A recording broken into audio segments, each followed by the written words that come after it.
Hey everyone, welcome back to Cloud Chats. Cloud Chats is this Twitch series where we explore the trends and the projects in open source cloud development. Cloud Chat is brought to you by the Eclipse Cloud Development Tools Working Group, which is a part of the Eclipse Foundation. You might know Eclipse from the desktop IDE, and though that project lives on, this series is actually focused on the cloud developer tools that are supporting next generation cloud native development. I'm your host, Jesse Williams, and today I'm joined by Mark Dumais, who's a software developer at Ericsson. He was involved with Theia from the very beginning, and he's been involved with developer tools for a long time. Additionally, we're joined by Thomas Maider. He's a principal software developer at Red Hat, and he is involved with Eclipse Che and Theia as well. So guys, thank you for joining me. Welcome to Cloud Chats. How are you today? Very good. Thank you, Jesse. I'm good. Thank you, Jesse. Hi, Mark. Hi. It's good to see you guys. Have you guys met prior to this conversation, or is this the first time you guys have had a conversation around IDEs together? We've met before. We are both co-leads in the Eclipse Theia project, along with a third person. Okay. In real life, I think you were at TheaCon in Stockholm, right? 1.5 years ago. I was not. You were not. Then we never met in real life. All right. Well, hey, this kind of counts. We've got our videos on, so it's close enough. As you can tell, we're obviously talking about Theia. This is our first stream about Theia, though. We had Rob Moran on, and he talked quite a bit about Theia and how they're using Theia for embedded purposes. In fact, he talked about the ECD tools embedded special interest group. So you can go back and listen, learn about that. The focus of this episode is really more about the project Theia itself, less about the use cases, but it's a really cool project. So we thought it would be cool to have a broader conversation about it and learn kind of the ins and outs of it, why the project was started, and how companies are using it outside of embedded use cases. So Mark, I'm going to hand it over to you. Can you share a little bit about why you're involved with Theia personally, and then also Ericsson's involvement in the project as well? Yes, so personally I was there from the beginning. For me, this adventure started late 2016 when we analyzed the state of the IDEs on the market for internal use. We don't sell IDEs, we use them and we improve them for internal use so that our developers internally can be more efficient and do better products. So I think we'll touch on that a bit later, but we found nothing that would tick all our boxes, everything we wanted. So in the end, we co-created the Theia project. Got it. Yeah, that makes sense. Thomas, do you mind sharing why you're personally involved with this project, and then also some of Red Hat's involvement as well? Sure. I started working on Theia about 2.5 years ago. I mean, the Che project started as CodeEnvy and was bought by an independent company that was bought by Red Hat. And about 2.5 years ago, we replaced the GWT-based editor because it was getting old with Theia, which by that time was a pretty usable project and for us worked well. Yeah. Yep. So we heard quite a bit about code-ready workspaces in one of our earlier series. So Mario came on and he talked about code-ready workspaces. I think that was actually episode 1, if I'm not mistaken. But yeah, it's really cool to see what Red Hat has done with Che, and obviously Che is using Theia as well, and that's a project that's close to my heart because I was part of that original CodeEnvy team as well. So it's really cool to see how Red Hat has kind of taken that project and kind of expanded on it and really kept it alive and growing. Mm-hmm. So as far as Theia goes, every project starts off really, really small, but right now Theia is probably one of the more popular projects. It's probably one of the fastest growing projects in the ECD tools working group. How do you think that it's gone from where it started to where it currently is? Mark, do you have any thoughts on that? Yeah. So when we created Theia, we did it because there was nothing out there that would do everything we wanted an IDE to do internally, and our needs are not unique. I think a lot of developers and company will want something similar. So at the time, we thought VS Code was a great editor, but there were a few things that it was missing that we needed. So one of them was to be able to run it on a remote machine with local user experience without lag, giving you the illusion that you're actually interacting with something that is local. A sub case of that is the containerized environment that are really popular right now. Another thing that VS Code, in our opinion, lacked a little bit was a community around it and a way to organize this community so that we have a level playing field and no one company will get to decide. It needs to be communal decisions so that it satisfies everyone. And the Eclipse Foundation was a good way to address that problem. And the main other thing that we wanted was just not one IDE, but the possibility to make any IDE we wanted out of this. So with Theia, we worked a lot on the extensibility to make it so that you or anyone can make it the IDE they want. And all of this together, there was nothing at the time that provided that. So we created Theia, and I think these are more or less the same reason why it's getting more and more popular. Yeah, that makes sense. So some of the timing, some of it was market opportunity with, a lack of options, and then obviously flexibility. Developers love the ability to create solutions that are tailored to their unique needs. Thomas, what are your thoughts? Well, for us, it was at the time we were noticing that we were spending a lot of time investing into the editor itself, right? And we were not happy with that, and we needed to do something anyway because the technology, Google Web Toolkit, was just not scaling to the size or the complexity that we needed. And Theia came along and fit right in. I mean, at the time there were a couple of web editors, but I think it also fits the workspace model that you have a machine or a container that runs somewhere and that you serve the ID from there fit well with what Chase is doing or has been doing traditionally. Mm-hmm. And for us, it just kind of went from there. And it was also for us, it was important that we could influence what Theia was doing at the time, that it's a real community. And at the time it was Typefox was still having a large influence. But since they're not an IDE vendor themselves, or they were not at the time before GitPub, it kind of fit the model. They were happy that we were there and we were happy to be there. And it kind of grew from that. Yeah. May I mention, Thomas, that in my personal opinion, maybe one of the main turning point of the project where it really became, started to get traction was when Red Hat joined, I believe in spring 2018. And by the fall, you had this great contribution that we call the plugin system that gave us compatibility with VS Code extensions. That was a turning point, in my opinion. Yeah, for us, that was also a scalability issue because right now you can use most VS Code extensions via OpenVSX. And it's just, there's so much productivity or effort going into building VS Code extensions. And if you can reuse that, that's just always a winning bet. A community will beat any product all the time in the long run. Yeah.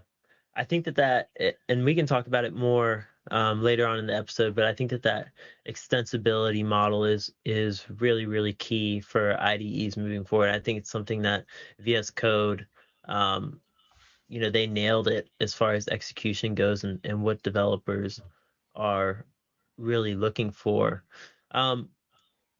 What is your thoughts? Mike, obviously we're talking about VS Code. So what are your thoughts on Microsoft's role in developer tools right now? I look at Microsoft as obviously they're innovating a lot, but they're really driving the market in many ways. And they're setting expectations of kind of the next generation developer tools. What are your takes on that? I think that the smart thing that Microsoft did was hire away a couple of guys like Eric Gamma, all the guys that started the Eclipse Java tooling project like 20 years ago, and Mhm. they hired them and gave them free rein to build something, right? I mean, the Monaco project had been going on for 5 years until VS Code started, or some couple of years anyway. And a lot of VS Code success is built on the experiences they made when building Eclipse, the IDE itself. I mean, the extensibility. The problem with Eclipse is that if you have one bad plugin, it can stop your whole system basically by Mhm. bringing the VM down or by just delaying everything, so everything gets slow. And a lot of the stuff, I guess, that were in Eclipse and JDT, people just weren't really using. I mean, for me personally, I used refactoring was much better or much bigger anyway in Eclipse originally. And when I moved to VS Code or Theia now, I missed it, but I guess most people didn't. It's like when you take Microsoft Word. Um, Most people don't use 90% of it, but the problem is it's not the same 90%. And I think that reduction and that simplification is key why VS Code is having the success it's having, right? Mhm. As far as, I mean, if we're looking what Microsoft has been doing the last couple of years, they bought NPM, they bought GitHub. They now have a very, very well-used IDE. I think they're going for dominance in the developer tool space, and I don't think they're just doing that out of the goodness of their heart. They're going to do something with it. I'm not Microsoft, so I can tell you what the long range goal is there. Mhm. Yeah, Mark, what are your thoughts? So a lot of people assume that we don't like Microsoft and their product, but I can tell you personally, and I think I'm sure I'm not the only one. I really love VS Code and all the innovation that they brought with VS Code.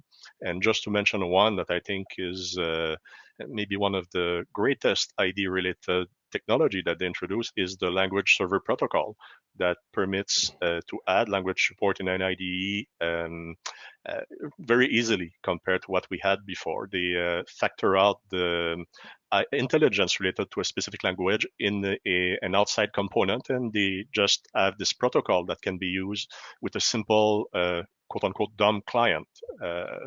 And that was one of the big reasons to go with VS Code as the inspiration when we created Theia. And as things went along and when Red Hat contributed the plugin system, we even got closer to VS Code. Yeah. I agree with that sentiment totally. I mean, I know many of the guys on the VS Code team. But the thing is that it's great that VS Code exists, but I'm not sure I want it to be the only game in town, right? Especially Yeah. moving to online IDs. Yeah. Yeah, I agree. And I think that the sentiment on VS Code being a great product that developers love is something that's shared broadly. In fact, I was looking at the Stack Overflow developer survey recently, and VS Code is leaps and bounds beyond any other editor right now as far as what developers and professional developers actually prefer, which is, I don't think that's a surprise to anyone. But yeah, I mean, I think it just echoes that sentiment of how much developers really love what they're doing and how well they've kind of tuned into what developers actually want. Um, let me ask you this: what do you think the role of Thea is in that? And more specifically, uh, Thea's role in continuing to help developers create a product that they really love. Yeah, I think I believe it's over 70% of developers that responded to the latest survey that have VS Code among their IDEs, so Mhm. that they know. So Theia, we profit from that in a sense because the VS Code extension that are usable in Theia, a lot of developers will already be very familiar with them, and they will be familiar with the concept that we borrow from VS Code, like the preferences, the tasks, and so on. Theia just brings the possibility for vendors and companies to create an IDE that is as similar to VS Code as they like, but that can be customized as well to do anything that they need to do extra that VS Code would not support out of the box. Yeah, and just to be clear, I think a lot of people think about Theia as an out-of-the-box IDE, but it's not really, right? It's a framework for building your IDE, correct?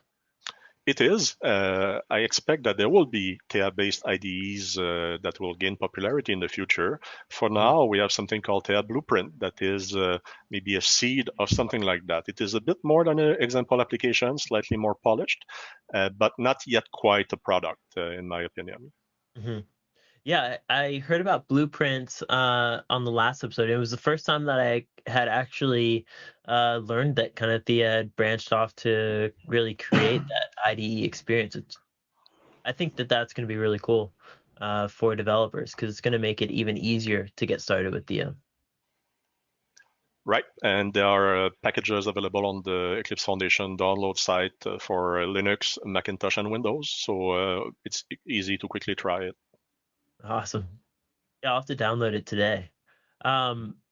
So speaking of, let's stick with the Stack Overflow survey. We kind of hit on some of the acquisitions that Microsoft has made. A lot of them are in scripted languages, which I don't think is any surprise. If you really look at the survey, you'll see with professional developers especially that scripted languages are by far the most preferred by a large margin. It's JavaScript is up there, but then if you look at the top 5, it's usually 2 or 3 other scripted languages that are making it into that group as well. This holds true for frameworks. And then obviously it's not just JavaScript. The JavaScript, I believe, is the top in both frameworks and languages, but you also have Python following pretty closely. And if you've been tracking that survey over any amount of time, you'll see that Python is really shooting up that list as well. What do you guys think that means for the IDE space?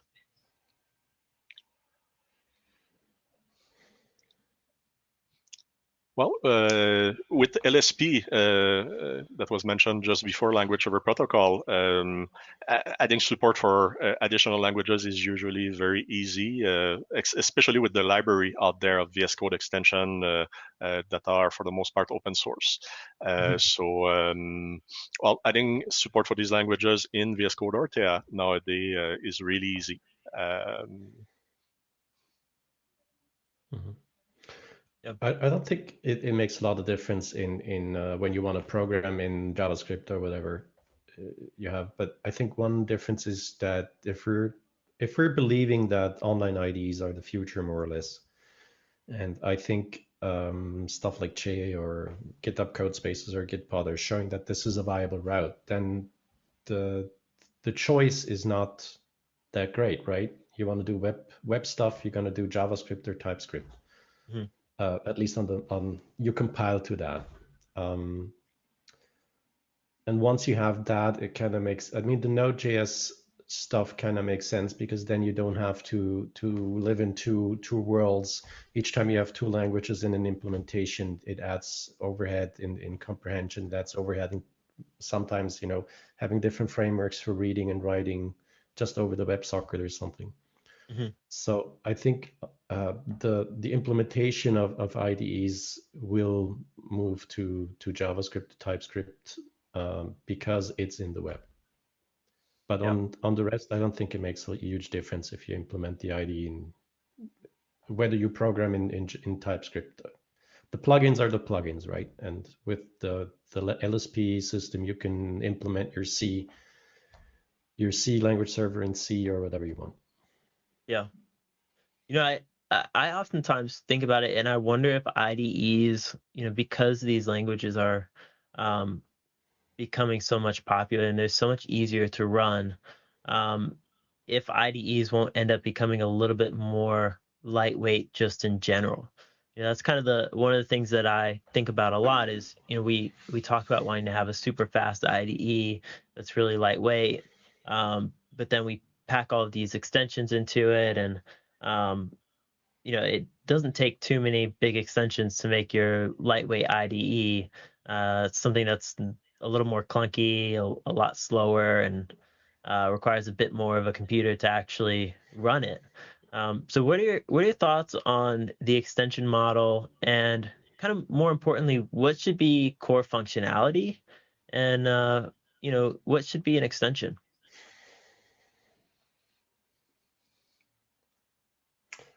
That's an interesting question. I mean, if you again start with Eclipse, it was extensions all the way down, right? Mm-hmm. It starts with a system for plugins, and then you add a UI as a plugin, etc., etc. And there's just a very simple, minute core. And if you go, but time has shown that this doesn't scale so well because you just pile on, pile on, pile on, right? You have no control over Mm-hmm. what you want to be fast and tight. And with VS Code, I think they had a pretty good, they kind of addressed the problem by putting all the language stuff outside of the IDE and keeping the IDE fast, etc., and they're under control. Mm-hmm. But I think with Theia, it's actually a bit of best of both worlds, because you can do everything you do in VS Code with the extensions, language server, etc. But you also have with the dependency injection system, you can actually write your own IDE and override pretty much any part of the IDE. There's also a system to filter out contributions if you want to get rid of menus, views, etc. Or if you want to do something completely different. For example, in Che, we're running the plugin system is different. We have not one plugin host, we have n plugin hosts that run on different containers. Mm-hmm. And I mean, you could fork VS Code and do the same thing, but then you'll have a fork and nobody at Microsoft will care about breaking you, right? Whereas with Theia, it's a community project, and there are hooks where you can do almost anything, and Mm-hmm. people are aware that these are hooks that people might override. So I think in that respect, Theia is actually superior to VS Code. Yeah. Yeah.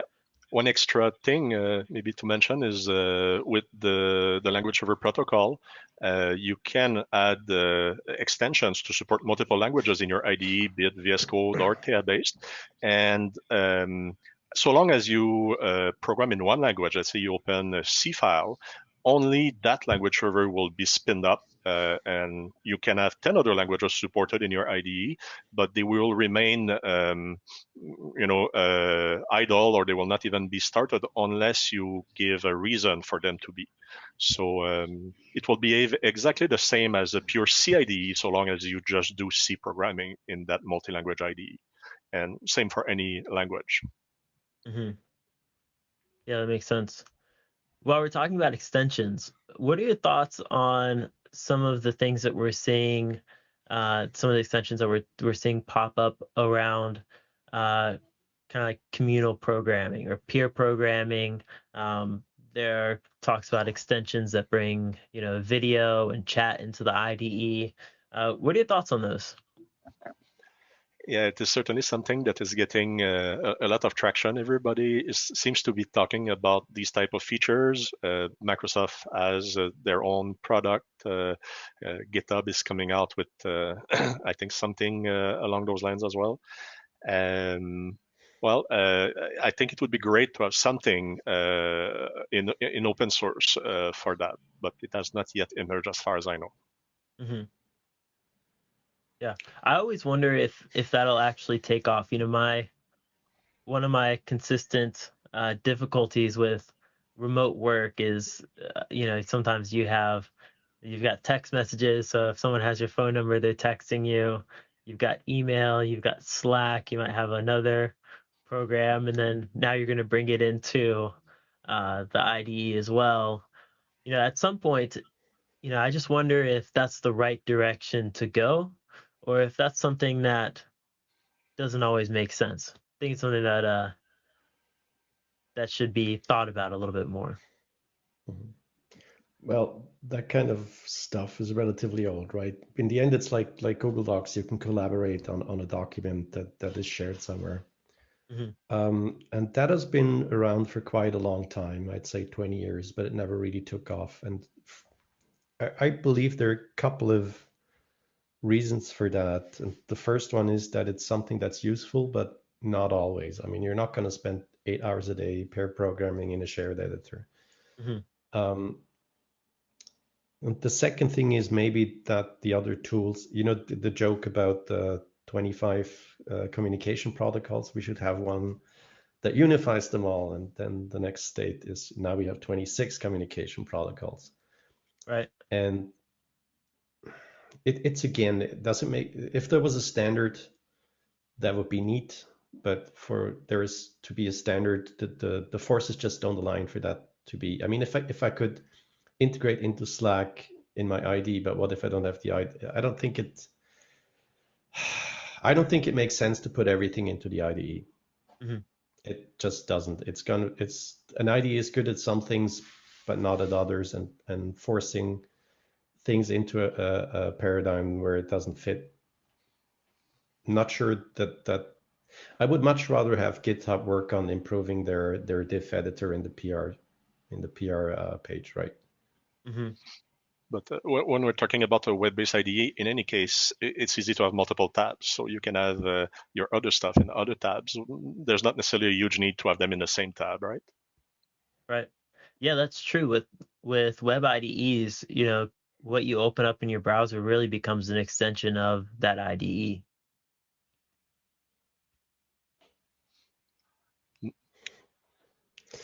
I would disagree with that because it's mutual. I mean, you can have multiple windows, then you really have multitasking, but otherwise it's more like switching, right? Yeah, I guess that's Um, true. Switching. yeah, Extension is probably a bad word for it. yeah. Yeah. So we've got about 3 minutes left on our chat here. I want to make sure that we hit on the Thea community. So, um, Mark, would you mind kind of just talking about the vendors that are involved that make a project like Thea possible? Okay, so for sure I'll miss some, but if we go in order of maybe joining the project, Typefox and Ericsson, then I think Red Hat and ARM probably about the same time. Who else? More recently, SAP a while ago, then probably ST Microelectronics, and I'm probably missing some. But there are many contributors, but uh, we are all under this project and also the Eclipse Cloud work group that give us a lot of support and that help make this community more vibrant, help us organize the upcoming conference, TheaCon, that we'll have in November, and so on. Yeah, that's awesome. I think it's important to have solutions coming from the ecosystem that don't have like a dominating voice. So it's amazing to see all of these companies coming together, companies and organizations coming together to create solutions um, like Thea. Thomas, would you mind just kind of telling people how they could get involved with the project and the community in general? Well, there are many ways. I mean, what we can always use is someone to help out with the coding, but that's not the only way. For example, download Blueprint and file issues, right?